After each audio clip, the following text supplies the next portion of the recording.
আমার নতুন তিরিশের মাল দেখে তোদের কম্পিটিশন করার শখ মিটে গেল নাকি রে? শোন, 16 মাল দিয়ে তোদের হাঁটু কাঁপিয়েছিলাম, আর এই তিরিশের মালটা দিয়ে তোদের পা থেকে মাথা পর্যন্ত গলা কাঁপিয়ে রেখে দেবো।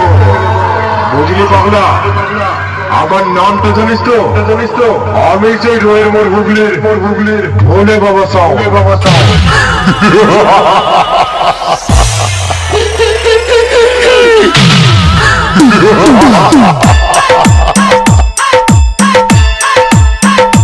ऑडियो मिक्स डीजे राजेश गोहलदा। Audio mix DJ Rajesh गोहलदा।